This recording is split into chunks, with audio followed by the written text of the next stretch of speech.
warahmatullahi wabarakatuh. Selamat pagi pemirsa, berjumpa lagi di Hidup Sehat. Bersama saya Dr. Sardiana Raisa dan seperti biasa saya tidak sendiri hari ini bersama partner saya. Indra Bekti tentunya. Dan kami juga ingin mengucapkan selamat hari osteoporosis sedunia. Ya, Wah, betul. luar biasa. Dan apalagi tadi kita ngebahas seputar sendi-sendian ya. Persendian betul. itu juga kan ada tulang-tulang juga kan ya yang ada di Betul. situ kan. Kalau nggak ada tulang, sendi buat apa ya kan? Nah itu dia yang ada di seluruh tubuh kita ya Betul. kan. Nah di antara kita telah ada dokter ortopedi nih, dokter Adib Humaydi, spesialis ortopedi. Selamat pagi dokter. Selamat pagi, Apa kabar, Sabrina. Dok? Apa kabar, Dok? Alhamdulillah Nah, baik. Tadi kan kita kan sudah melihat tayangan tuh ya bahwa di usia 45 tahunan itu apa ya rentan dengan nyeri-nyeri sendi seperti itu, Dok. Dan apalagi ini ya kadang-kadang Bener, suka di jari-jari ya, jari-jari gitu ya. 45 tahun, aku belum sampai situ sih, Dok. Udah agak-agak Udah mulai mepet-mepet tapi. gitu ya. Udah mulai nyeri. Udah mulai kerasa. Udah mulai kerasa, betul. Iya, betul. Nah itu dok nih, Pak, fakta atau mitos yang pertama nih dok. Usia 45 tahun ini sendi-sendi menjadi kaku dan juga nyeri kaki mulai terasa nih, mulai timbul. Nah, ini fakta atau mitos dok? Ya fakta itu. Fakta. Jadi Fakta. Bagaimana? Apa tuh, Dok? pada usia di atas 40 tahun, nanti akan ada faktor terkait dengan namanya proses degeneratif. Iya. Proses degeneratif itu yang kemudian mengakibatkan penurunan daripada fungsi-fungsi dan kemudian kalau kita bicara di sendi, maka ada berkurangnya elastisitas dan mobilitas sendi karena problem di tulang rawan hialin, problem di masalah otot, kemampuan otot, kemudian basal metabolisme yang ada di otot, consumption oksigen otot yang berkurang, itu yang kemudian akhirnya mudah sekali nyeri, mudah lelah, dan mudah kaku. Nah itulah yang memang kalau kita bicara ini lebih pada umur-umur di atas 45 tahun. Itu. Oh gitu, jadi di atas 45 tahun itu memang rentan ya. Tapi benar sebenarnya di umur 40 tahun aja itu awal udah ada yang namanya regeneratif. Degeneratif tadi ya dok. Tadi. Ya. Nah, jadi ini yang selalu disebutkan, sering disebutkan kepada saya di dok. Berat badan berlebih itu dapat memperparah nyeri sendi. Itu fakta atau mitos? Fakta juga. Fakta Jadi, juga ya? Terutama pada sendi-sendi yang menopang tubuh kita. Nah, apa gitu, Karena dok? pada saat kemudian kita bicara body mekanisme dalam tubuh kita, ada tulang belakang, ada panggul, ada lutut, disitulah titik-titik di mana problem sendi akan muncul pada saat itu terjadi peningkatan berat badan.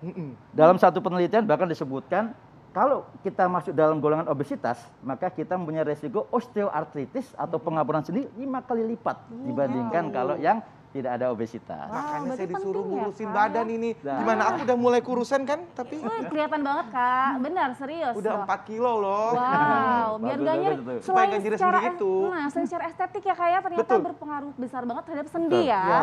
Nah dok nih, katanya dok nih, fakta yang beredar, fakta dan mitos beredar di masyarakat juga nih lebih banyak wanita dok daripada pria yang terkena nyeri sendi dok. Ya. Nah tapi sebentar dokter jangan dijawab. Sabar. Sabar, kita akan kembali lagi video saat lagi, jangan kemana-mana, tetap di Hidup sehat.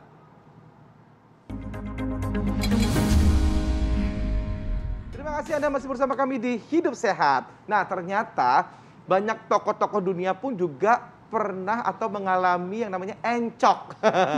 Nah, itu atau yang biasa kita bilang dengan nyeri sendi. Nah, bagaimana dengan Anda? Apakah Anda juga saat ini sudah masuk ke usia 40 ke atas ataupun 45 dan mengalami encok? Ini dia. Kita dengerin permasalahannya, penjelasannya gitu. Ya, tadi dokter ada pertanyaan yang menggantung nih dok. Katanya nih dok, nyeri sendi lebih banyak dialami oleh wanita daripada Ya. pria. Nih fakta atau mitos dok? Fakta. Fakta. Kenapa? tuh, Dok? Karena yang pertama faktor hormonal. Hormonal wanita itu yang terutama itu dilindungin pada saat dia menstruasi ya, masih menstruasi itu dengan estrogen. Pada saat sudah mulai penurunan hormon estrogen itu, sudah menopause, maka itulah yang kemudian memicu untuk terjadinya peradangan sendi. Jadi kurangnya hormon estrogen itu tuh mengakibatkan nyeri-nyeri yang muncul karena peradangan tadi itu. Kemudian yang kedua lagi adalah faktor anatomis. Faktor anatomis tubuh di wanita berbeda dengan laki-laki. Karena dia pahanya lebih sempit, terus kemudian tulang sendinya, terutama di lututnya, dia lutut lebih tipis ya. Terus kemudian faktor yang lain juga yang terkait juga kalau mamanya dia hamil dan sebagainya itu juga mempengaruhi. Ya, betul. Kemudian yang ketiga penyakit autoimun. Autoimun memang bisa pada laki-laki, tapi yang paling sering adalah pada wanita. Nah, ditambah lagi dengan gaya hidup. Ya. Karena Nggak ada laki-laki pakai high heels. Yang suka pakai high heels adalah perempuan. Betul. Itu juga mempengaruhi Nah, juga. itu salah satunya ya. Jadi kebanyakan wanita gara-gara high heels ya. Iya, Kalau gitu nggak usah dipakai deh high heels ya. Cepat dia sekarang Nggak jangan cantik nanti ya. Baik dok, berikutnya ini fakta mitos selanjutnya. Kadar gula meningkat itu dapat membuat tulang rawan menjadi kering dan kaku. Fakta atau mitos tuh dok? Ya, jadi secara langsung tidak. Jadi, Secara langsung bahwa gula mitos ya, Dok? enggak, tapi ada yang dalam literatur referensi Ya. bahwa pasien dengan diabetes mellitus Ya. itu meningkatkan resiko untuk namanya penyakit LGMS, Limited Joint Musculoskeletal Syndrome. Jadi sindrom karena gangguan keterbatasan sendi. Itu yang kemudian muncul nyeri sendi gitu loh. Terutama pada diabetes mellitus yang tipe 2. Oke. Karena dia meningkatkan risiko yang bisa dikatakan dia lebih besar daripada yang di M tipe 1. Tapi dua-duanya itu bisa mengakibatkan munculnya problematika di sendi pada pasien-pasien dengan diabetes gitu. Berarti Tapi jawabannya kalau umpamanya karena apakah HbA1c-nya mempengaruhi dan sebagainya itu memang belum sepenuhnya dalam satu referensi ya. Tapi yang jelas baik. pasien dengan diabetes bisa meningkatkan risiko untuk terjadinya nyeri sendi, kaku sendi. Oh baik, jadi masih bisa fakta, bisa mitos ya, Ya. dok? Bisa Oke. Betul gitu. Dokter ini ada lagi dok fakta mitos yang selanjutnya dok ya.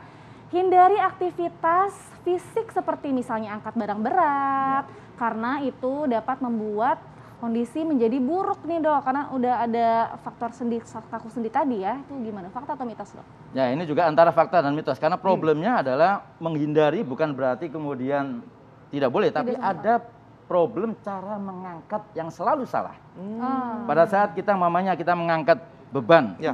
kita lebih sering langsung begini. Betul. Nah, ini beban di tulang belakangnya. Ya. Padahal seharusnya pada saat kita bicara body mekanisme tubuh kita, maka kita harus ngangkatnya dalam posisi begini. Iya. Jadi ini tetap lurus gitu loh. Jadi kita nggak Lurus boleh dalam belakang. posisi gini. Nah, Oh. itu yang selalu kita juga sampaikan. Jadi cara mengangkat juga masalah. Tapi kalau udah mulai ada problem-problem sendi, problem osteoporosis, ngangkat-ngangkat dengan beban yang berat memang sebaiknya dihindari. Iya dok, banyak juga yang nggak tahu soalnya dok ya cara yang Betul. betul tuh bagaimana gitu Oke. ya dok ya. Dok, itu kalau problem sendi itu udah pasti osteoporosis nggak tuh dok? Tidak selalu. Tidak selalu ya? Karena usia muda, dia belum osteoporosis juga ada nyeri sendi. Oh gitu. Orang yang kurang olahraga, kurang exercise juga bisa kemudian muncul-muncul keluhan sendi atau autoimun.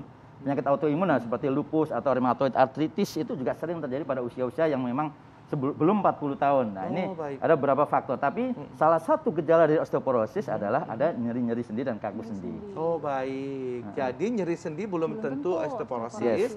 tapi osteoporosis pasti bisa nyeri sendi ya Betul, dok? betul. Nah, Baik. gitu. Selanjutnya nih dokter terkait olahraga nih dok. Ya. Katanya nih dok berjalan kaki, lalu bersepeda dan renang dok. Nah ini adalah olahraga yang aman untuk penderita nyeri sendi nih. Fakta atau mitos? Fakta. Fakta. Kabar baik Karena ya. yang itu yang Bagus lebih kita ya. sarankan olahraga yang seperti itu. Karena apa? Dia menggerakkan semua sendinya. Ya. Orang dengan sepeda menggerakkan semua sendinya. Orang dengan renang semua sendi gerak. Tapi yang selalu kita sarankan untuk dihindari adalah terutama pada pasien-pasien dengan problem pada tulang dan sendi adalah jangan yang ada pressure-nya. Apa? Lari sprint, Tuh. loncat, Ya. ya. Terus kemudian mohon maaf, aerobik yang ada loncat-loncatnya. Iya, iya, iya. Kadang-kadang pada usia-usia itu ada yang masih suka main tenis, badminton, Iya. basket. Nah itu hal-hal atau volley itu hal-hal yang juga membuat pressure di tulang-tulang sendi-sendi kita. Jadi itu yang sebaiknya dihindari. Tapi renang, sepeda, jalan itu adalah olahraga yang kita sarankan. Wah, disarankan. Nah. Baik. Jadi Kalau intensitasnya itu harus berapa kali dok untuk renang dan Ya juga semakin sering semakin bagus. Semakin sering makin bagus ya? Problem di sendi itu intinya adalah kita harus bergerak. Gitu. Oh Iya. gitu. Ah. Berapa menit tuh dok? Nggak perlu terlalu lama ya. Sebenarnya rutin dalam sehari itu sekitar 15 sampai 30 menit itu Iya. udah cukup untuk menggerakkan semua gitu, sendi 15 kita. sampai 30 menit ya. Iya, Jadi nggak perlu itu harus udah aman lama-lama juga gitu. Dan itu Betul. aman juga ya dok Berarti ya. untuk usia yang 45 tahun ke atas nih, dia harus tahu nih, oh udah 40 tahun nih olahraganya harus benar dipilih-pilih ya kak ya? Iya, betul. Betul. Mendingan itu tadi renang, sepeda, lari yang menggerakkan jalan Iya. saja. Ya, Jogging itu harus intensitasnya sering. itu jangan terlalu berat dan jangan ada pressure tadi ya kata Betul. dokter ya. Ya, betul. Begitu dokter. Nah ini dok apa namanya fakta mitos terakhir. Nah, Konsumsi makanan dan bervitamin beromega 3 itu dapat membantu menjaga kesehatan sendi. Fakta atau mitos, Dok? Fakta. Fakta. Oh, Ya, beromega 3. karena omega 3 itu mengurangi peradangan. Salah satunya adalah peradangan pada sendi. Selain juga omega 3 buat bagus untuk endotel daripada jantung gitu. Iya. Iya. Betul. Nah, tapi omega 3 itu banyak sekali sebenarnya di dalam kehidupan kita. Mm-mm. Mulai dari ikan salmon, sarden, makarel, itu semuanya juga banyak mengandung omega 3 gitu. Ya. Baik, Baik, dokter. Dok. Kalau begitu dok, tipsnya nih dok nih, di bertepatan dengan hari osteoporosis sedunia nih untuk menjaga kesehatan tulang dan sendi dok, silahkan. Ya, jadi yang perlu saya sampaikan kepada masyarakat bahwa mulai dari sekarang berubahlah gaya hidupnya. Mm-mm. Dengan apa? Semakin sering kita bergerak, maka kita akan semakin mengurangi keluhan-keluhan pada nyeri. Kemudian sama, ini buat saya juga, Ya. kita harus sama-sama mulai merubah gaya hidup sebab berat badan kita Betul. atur. Betul. Diet kita juga atur, dan kita semuanya kalau mamanya 3 hal tadi itu kita lakukan, bukan hanya untuk osteoporosis saja, semua penyakit kita bisa jaga. Prinsipnya adalah mencegah lebih baik Ya. daripada mengobati. Setuju, Betul. Dok. Terima kasih banyak, Dok, atas waktunya. Terima kasih, Udah mau Bekti. mampir ke Hidup Sehat. Semoga kita akhirnya mendapatkan informasi mengenai apa sebenarnya khususnya untuk menjaga kesehatan sendi kita Betul, dan juga betul tulang sekali. ya. Juga tulang ya tentunya. Baik. Terima kasih banyak ya dokter Adi. Terima kasih Sabrina, Bekti. Sama-sama, Ya. Dok. Baik, sesaat lagi kita akan bahas tentang lada nih Kak Nah. Bekti. Rempah asli Indonesia yang kaya manfaat yang sudah tidak asing bagi ibu di rumah pastinya ya Betul. dipakai untuk masak nih. Sesaat lagi pemirsa yang kemana-mana tetap di Hidup Hidup Sehat. Sehat.